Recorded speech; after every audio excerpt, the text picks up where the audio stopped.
ఆ చిన్న కుమారుణ్ణి తండ్రి పరుగెత్తి వెళ్ళి ఆహ్వానించాడు, చేర్చుకున్నాడు.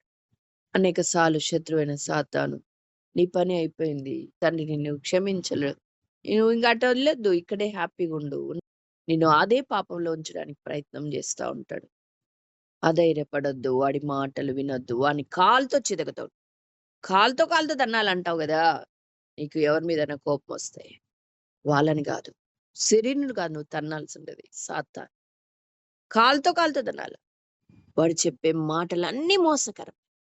ఆనాడు ఆదాము అవ్వలకి ఏం చెప్పినాడు? మేము ఇది తినుదినం ఖచ్చితంగా చస్తామని దేవుడు చెప్పినాడు అంటే వాడు ఏం చెప్తాడు? చావనే చావరు అంట. ఖచ్చితంగా ఆపోజిట్ చెప్తాడు వాడు. కాబట్టి నీవు తిరిగి దేవుని దగ్గరికి రాకుండా వాడు అన్ని ఇట్లాంటి సంగతులు చెప్తా ఉంటాడు.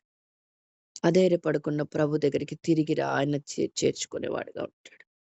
అంతేకాదు తిరిగి అన్ని సమకూర్చుకోగలవు కూడా. ఆయనకు లోబడుతూ, ఆయన ప్రేమించి ఆయనకు లోబడుతూ సాగిపో. ఇంక చాలు, లోకము వాడి సంగతులన్నీ అర్థమైపోయినాయి కదా. ఇక ప్రభువుకి లోబడు, ప్రభు వైపు తిరిగిరా. మన దేవుడు మనల్ని ఎంతో ప్రేమిస్తా ఉంటాడు. నా అరచేతుల మీద నేను చెక్కి ఉన్నా, నీ ప్రాకారాలు నిత్యం నా ఎదుట. కాబట్టి మన ప్రాకారాలలో ఆయన కాపుదల కాసేవాడుగా ఉన్నాడు.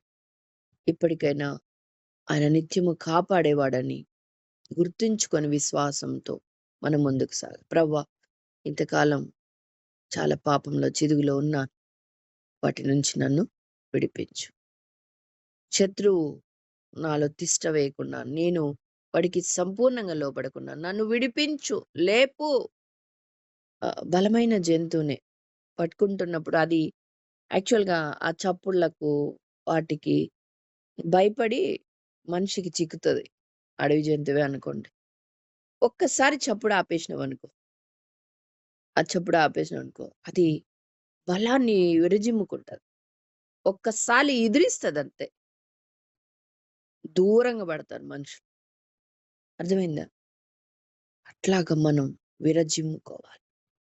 సాతాన్ని, వాడి యొక్క తలంపుల్ని, వాడి యొక్క చేష్టల్ని, వాడు మనల్ని అణిచివేయాలనుకుంటున్న పరిస్థితుల్ని మనము తిప్పికొట్టాలి.